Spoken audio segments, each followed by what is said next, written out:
मुझे सिर्फ अपने दर का तू गदा बना दे या रब। मुझे सिर्फ अपने दर का तू गदा बना दे या रब। रहूं बन के तेरा बंदा मुझे बंदगी अता कर। रहूं बन के तेरा बंदा मुझे बंदगी अता कर। है जिन्होंने मुझको पाला तेरी रहमतें हो उन पर। है जिन्होंने मुझको पाला तेरी रहमतें हो उन पर। मैं बिछा दूं अपने बाजू मुझे आजिज़ी अता कर। मैं बिछा दूं अपने बाजू मुझे आजिज़ी अता कर। तेरे दीन हक को या रब मैं जहां में आम कर दूं। तेरे दीन हक को या रब मैं जहां में आम कर दूं।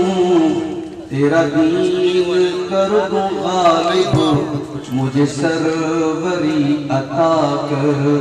तेरा दीन कर दूं गालिब मुझे सरवरी अता कर। सिद्दीक सा जिगर दे और उमर सा कर दे। सिद्दीक सा जिगर दे और उमर सा कर दे। उस्मान सी हया दे मुझे हैदरी अता कर। उस्मान सी हया दे मुझे हैदरी अता कर। मेरे रब तू मिस्ले खालिद शमशीर हक बना दे। मेरे रब तू मिस्ले खालिद शमशीर हक बना दे। मैं क्यों हवस का मारा मुझे बूज़री अता कर। मैं क्यों हवस का मारा मुझे बूज़री अता कर। मेरे दुश्मनों के दिल में मेरा प्यार भर दे या रब। मेरे दुश्मनों के दिल में मेरा प्यार भर दे या रब।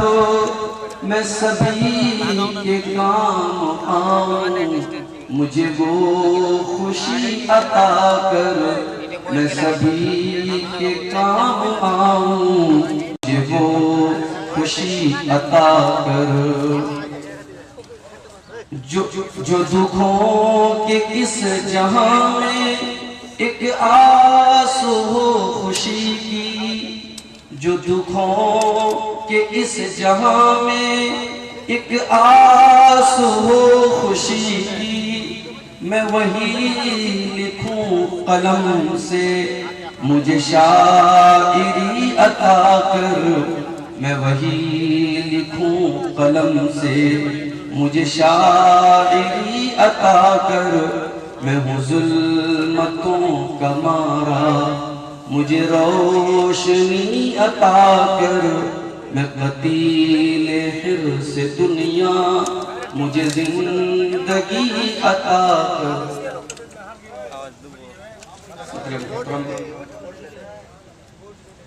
उलमाए किराम, मुहतरम बुजुर्गों, नौजवान साथियों, माँ और बहनों, प्यारे बच्चों,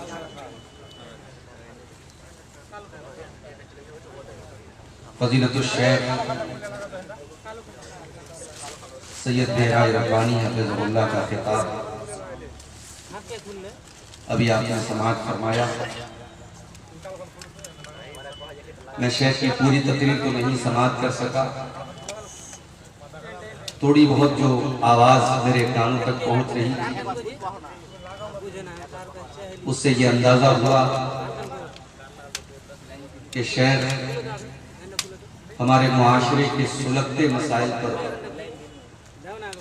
और मुआशरे में पनपी हुई जो बड़ी बड़ी बुराइयां हैं, सूद है, बेपर्दगी है, इन तमाम चीज़ों को अपना मौजूद सुखन बना रहे हैं।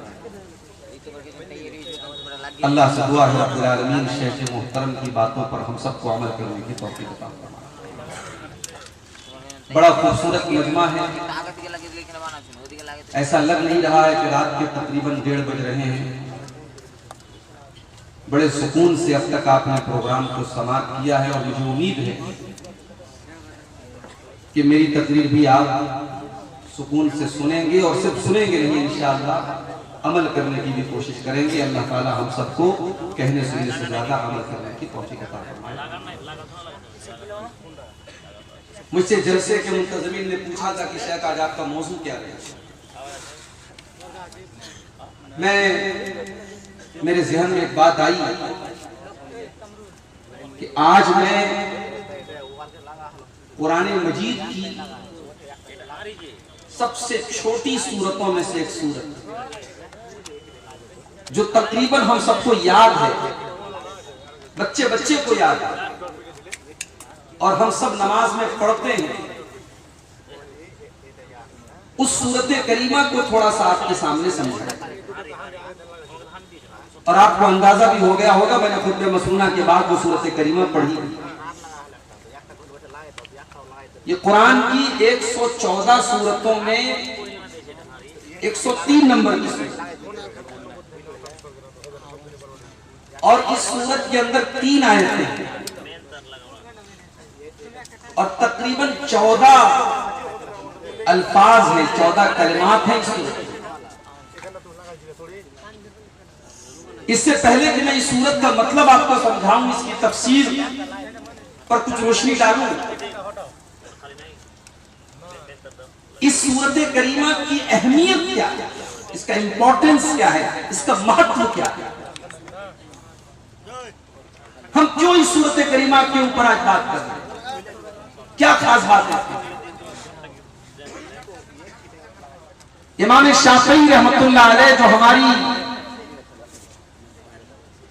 तारीख में बहुत ही बड़ा नाम गुजरा है, इस उम्मत के बड़े बड़े उलमा और फुकहा में जिन उलमा का नाम लिखा जाएगा, जिन इमाम का नाम लिखा जाएगा, उसमें इमाम शाफई रहमतुल्लाह अलैह का नाम बहुत ऊपर है।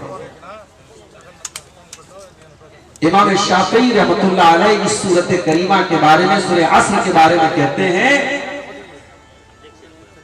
लौ मा अंज़लल्लाहु हुज्जतन अला खल्क़िही इल्ला हाज़िही सूरतन लकफ़तहुम। अगर अल्लाह तबारक व तआला अपने बंदों की हिदायत के लिए कुरान की सिर्फ यही एक सूरत उतार देता तो ये एक सूरत काफी है।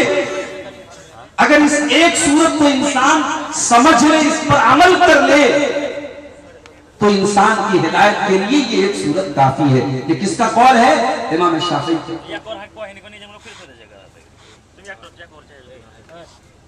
और अल्लाह के नबी की वो हदीस भी आपने सामने, इमाम तबरानी और इमाम बैहक़ी ने इसको सही सनद से रवायत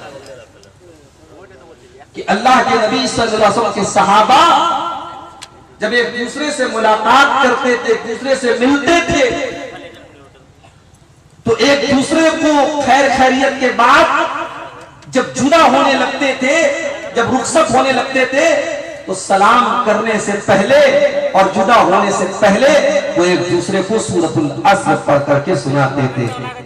वल अस्रि इन्नल इंसान लफी खुस्र इल्लल्लज़ीना आमनू व अमिलुस सालिहाति व तवासौ बिल हक़्क़ि व तवासौ बिस सब्र। जब तक वो दो सहाबी एक दूसरे को ये सूरत करीमा सुना नहीं लेते थे, तब तक वो एक दूसरे से जुदा नहीं होते थे। ला यतफर्रका, वो एक दूसरे से अलग नहीं होते थे जब तक ये सूरत करीमा उनको सुना नहीं लेते। इसका मतलब ये हुआ कि इस छोटी सी सूरत के अंदर इतनी अहम बात है कि कि सहाबे किराम जब भी मुलाकात किया करते थे, जब भी मिला करते थे, एक दूसरे को ये सूरत करीमा पढ़ पढ़ के सुनाया करते थे, रिमाइंडर किया करते थे, याद दिलाया करते थे कि कहीं सूरत को तुम भूल न जाना, इसमें जो सबक दिया गया उस सबक को तुम भूल न जाना। ये अहमियत है सूरत करीमा। अब आइए पहले हमें आसान सा तर्जमा, एक ट्रांसलेशन देख लेते हैं सूरत करीमा का, उसके बाद हम तफसील से बात करते हैं। वला जमाने की कसम या असर के टाइम की कसम या असर की नमाज की कसम, इन्नल इंसान लफी खुस्र, बेशक इंसान सारे के सारे घाटे में, सारी की सारी इंसान घाटे में है, नुकसान में है, लॉस में है। इल्लल्लज़ीना आमनू व अमिलुस्सालिहाति व तवासौ बिल हक़्क़ि व तवासौ बिस्सब्र, सिवाय उन लोगों के जिनके अंदर ये चार चीजें पाई जाए, वो घाटे में नहीं है, वो खसारे में नहीं है, वो नुकसान में नहीं है, वो फायदे में नहीं है। इल्लल्लज़ीना आमनू, जो ईमान लाए, व अमिलुस्सालिहात, और नेक अमल करते रहे, व तवासौ बिल हक़्क़ि, और हक बात एक दूसरे को पहुंचाते रहे, व तवासौ बिस्सब्रि, और सब्र की तलकीन एक दूसरे को करते रहे, सब्र की नसीहत करते रहे। चार चीजें हैं, ये चार चीजें जिनके अंदर हैं वो घाटे में नहीं है, बाकी सारे के सारे इंसान घाटे। अब आइए गौर करें इस सूरत करीमा के एक लफ्ज के ऊपर हम गौर करें। सबसे पहले अल्लाह ने फरमाया वल असर, जमाने की कसम। यहां एक नुक्ता काबिल गौर है। अल्लाह तबारक व तआला जमाने की कसम खा रहा है। अल्लाह ताला जिस चीज की चाहे कसम खा सकता है, लेकिन हमें और आपको ये इजाजत नहीं है कि हम अल्लाह के अलावा किसी और की कसम। मन हलफ बिगैरिल्लाहि फक़द अशरक, अगर हम अल्लाह के अलावा किसी और की कसम खाते हैं तो ये भी शिर्क होगा। अल्लाह के नबी की हदीस है, जो गैरुल्लाह की कसम खाता है वो शिर्क करता है। हमारे यहाँ बात लोग अपनी बीवी की कसम खा लेते हैं, बच्चे के सर पे हाथ रख के बच्चे की कसम खा लेते हैं, कारोबार करने वाले अपनी रोजी रोटी की कसम खा लेते हैं। हराम है मेरे भाई, जायज नहीं है, शिर्क तक लेके जाती है ये चीज। सिर्फ और सिर्फ अल्लाह की कसम खा सकते, हत्ता के खाने काबा की कसम भी नहीं खा सकते, क्योंकि काबा ये अल्लाह का घर है, अल्लाह की इबादत की जगह है। खाने काबा ये उसकी कसम खाना जायज है। कुरान की कसम खा सकते हैं, खा सकते हैं, लेकिन कुरान के ऊपर हाथ रख के कसम खाने का जो हमारे यहाँ चलन है वो सही नहीं है। ऐसे आप अपनी गुफ्तगू में बोल सकते हैं मैं कुरान की कसम खाता, क्योंकि कुरान अल्लाह का कलाम है, लेकिन कुरान को हाथ में लेकर के या कुरान पर हाथ रख के कसम खाना ये मुनासिब नहीं है, सही नहीं है। तो हमें और आपको इजाजत नहीं कि हम अल्लाह के सिवा किसी और की कसम खाएं, लेकिन अल्लाह तबारक व तआला कसम खा सकता है जिस चीज की भी चाहे। अब सवाल ये पैदा होता है कि अल्लाह कसम क्यों खाता है? भाई हम क्यों कसम खाते हैं? हमें मौलाना साहब से कोई बात कहनी है, मिसाल के तौर पे हमें अगर कहना हो, अभी मेरा प्रोग्राम था कालीगंज में, पिछले महीने आपके करीब में एक जगह है कालीगंज, वहां मेरा प्रोग्राम था, कुछ मजबूरियों की वजह से मैं नहीं आ पाया। अब होता क्या है, अगर मुकर्रिर का नाम इश्तिहार में है और मुकर्रिर नहीं आया किसी भी मजबूरी की वजह से, तो जलसे वालों के ऊपर इल्जाम लगता है कि आपने झूठ मूठ में नाम दिया था, आपने मुकर्रिर से बात नहीं की। भाई ये मुनासिब बात नहीं है, मजबूरी आ सकती है। अगर मैं कालीगंज के प्रोग्राम में नहीं आ पाया, इसका मतलब ये नहीं कि मैंने धोखा दे दिया या उन लोगों ने आपको धोखा दे दिया। किसी के साथ कभी भी कोई भी मजबूरी आ सकती है,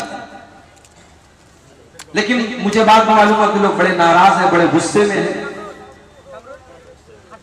तो जब सामने वाला हमारी बात के बारे में शक करता है, तब हम कसम खाते हैं ताकि उसको यकीन आ जाए कि हाँ साहब मैं सच बोल रहा हूं। सवाल यह है कि क्या अल्लाह ताला इसलिए कसम खा रहा है क्योंकि अल्लाह की बात पर हमें और आपको यकीन नहीं? नऊजुबिल्लाह। अल्लाह को अपनी बात मनवाने के लिए कसम खाने की जरूरत नहीं। वमन अस्दक़ु मिनल्लाहि क़ीला वमन अस्दक़ु मिनल्लाहि हदीता। अल्लाह से बढ़कर के सच्ची बात किसकी हो सकती है? अल्लाह ताला की हर बात सच्ची है। अल्लाह को अपनी बात मनवाने के लिए कसम खाने की कोई जरूरत नहीं है। कसम खाने की जरूरत तो हमारे और आपके जैसे इंसानों को पड़ती है। अब सवाल ये पैदा होता है, जब अल्लाह की हर बात सच्ची है तो अल्लाह कसम क्यों खा रहा है? अल्लाह कसम इसलिए खा रहा है, ये बताने के लिए कसम खा रहा है कि मैं आगे जो बात कहने जा रहा हूं वो बहुत ज्यादा इंपॉर्टेंट है, बहुत ज्यादा अहम है, बहुत ज्यादा जरूरी है। ऐ मेरे बंदो, मैं कसम खा के तुमको बता रहा हूं, जो तुम्हारे बात करने का अंदाज है, जब तुम अपनी बात को मजबूत करने के लिए कसम खाते हो, मैं तुम्हारी बातचीत के अंदाज को अपनाते हुए मैं कसम खा रहा हूं ताकि तुम आगे वाली बात की अहमियत को समझो, उसके इंपॉर्टेंस को समझो, उसके महत्व को समझो। वाला जमाने की कसम। अब यहां एक चीज और समझ लीजिए, हम और आप बातचीत में एक बात बोलते हैं, जमाना बड़ा खराब हो गया है, नहीं बोलना चाहिए। हम कहते हैं हमारा टाइम बड़ा खराब चल रहा है, ये नहीं बोलना चाहिए। हम कहते हैं अपना टाइम आएगा, ये भी नहीं बोलना चाहिए। हम ये कहते हैं बड़ा बुरा दौर चल रहा है, ये भी नहीं बोलना चाहिए। इसलिए कि दौर और हालात और जमाना, इसको चलाने वाला अल्लाह ताला है। अगर हमारे ऊपर बुरी आफतें, हमारे ऊपर बुरे हालात अगर आ रहे हैं, आफतें आ रही हैं, मुसीबतें आ रही हैं, परेशानियां आ रही हैं, हम अपने गिरबान में झांके, हम अपना जायजा लें, हम अपने आमाल को टटोले, हम अपने जमीन के अंदर झांक करके देखें हमसे कहां खता हो रही है। हम ये ब्लेम न करें कि हालात बहुत खराब चल रहे हैं, जमाना बहुत खराब चल रहा है। जमाना खराब नहीं होता, जमाने वाले खराब होते हैं, जमाना खराब नहीं। इसीलिए अल्लाह के नबी फरमाते हैं ला तसुब्बु दहरा, ऐ मेरे सहाबा तुम कभी जमाने को गाली न देना, इसलिए कि अल्लाह ताला खुद जमाना है। फइन्नल्लाह हुवा दहर, अल्लाह ताला तो खुद जमाना है, जमाने को चलाने वाला अल्लाह ताला है। वल्लज़ी युक़ल्लिबुल लैला वन नहार, रात और दिन को फेरने वाला और दिन और तारीख को पलटने वाला और दुनिया के निजाम को चलाने वाला, रात और दिन को चलाने वाला तो अल्लाह ताला है। जब तुम जमाने को गाली देते हो तो इनडायरेक्टली तुम नऊजुबिल्लाह अल्लाह को बुरा भला कहते हो। इसलिए खबरदार जमाने को गाली कभी जमाने को गाली मत। जमाना ही, वक्त ही तो हमारी पूंजी है मेरे। इंसान की जिंदगी से गुजरा हुआ एक मिनट कभी वापस नहीं आ सकता, इतना कीमती होता है ये वक्त, ये जमाना। आज इंसान जवान है, सोचता है यार ये मौलवी लोग का तो काम है तकरीर कर, मजे ले लो, आज जवानी है गुलछर्रे उड़ा लो, मगर माफ कीजिएगा मौत जब आएगी ना, ये पूछ के नहीं आएगी कि आप 30 साल के हैं कि 40 साल। कोरोना आया तो पूछ के नहीं आया था 25 साल के हो के 35 साल के। कब्रिस्तान में जब जनाजे आप उठाते हैं जाके देख लो, अगर 60 और 65 और 70 साल वालों के जनाजे आप उठाते हैं तो 18-20 साल के जवानों के जनाजे भी आप उठाते हैं, 5 साल के बच्चों के जनाजे भी आप उठाते हैं और 70 साल के बूढ़ों के जनाजे भी आप उठाते हैं। इसलिए टाइम की कदर करो मेरे भाई। अल्लाह जमाने की कसम खा के हमें और आपको बता रहा है कि टाइम बड़ी कीमती चीज है, वक्त बड़ी कीमती चीज है। इसीलिए अल्लाह के नबी फरमाते हैं इग़्तनिम खम्सन क़ब्ल खम्सिन, 5 चीजों की कदर करो, 5 चीजों को गनीमत समझो, 5 चीजों की वैल्यू को समझो, 5 चीजों के आने से पहले शबाबक क़ब्ल हरमी, अपनी जवानी की कदर कीमत को समझो, अपने बुढ़ापे के आने से पहले। मेरे प्यारे भाइयों, ये जवानी अल्लाह की बहुत बड़ी नेमत है जो हमें और आपको मिली है। इस जवानी का मिसयूज न करो, इसको बदकारी में न गुजारो, इसको अय्याशी में न गुजारो, इसको शराब नोशी में न गुजारो, इसको हराम कारोबार में न गुजारो, इस जवानी को अल्लाह को राजी करने में गुजारो। रब्बे काबा की कसम, तुमने जवानी में जो सजदे तुम करोगे अल्लाह की बारगाह में 60 साल के बाद